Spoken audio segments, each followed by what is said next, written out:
get amino acids. Mostly they got glycine and alanine, which are very common. Glycine is a very simple amino acid. It's one of the simplest.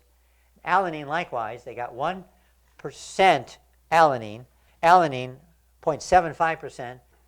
Alanine, well, anyways, they got less than 1% of, and they only got 3 or 4 amino acids. So what does that mean?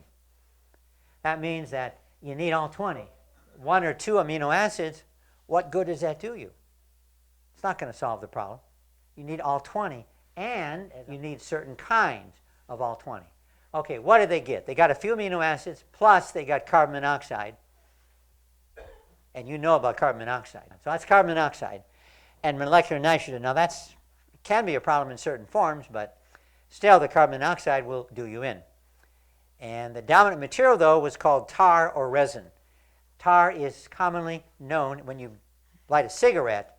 The black you end up with is the tar.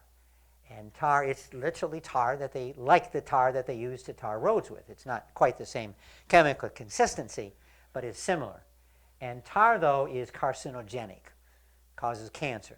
And so here we have a material which is filled full of noxious, poisonous gases and compounds which are carcinogenic. So you're going to get life from that? It's not going to happen. By the way, when I worked at the medical school, we researched cancer. And how do we give the animals cancer? You've got to have cancerous animals to get research done on cancer. So how do you get cancerous animals? Well, you paint their body, and you get skin cancer with the tar from cigarettes. It's NNK, was technically. And you paint the tar on there, and lo and behold, in a few days, a few weeks, we have cancer mice with cancer. And the research we did, we could do that because we looked at 2 types of cancer. One was skin cancer and breast cancer.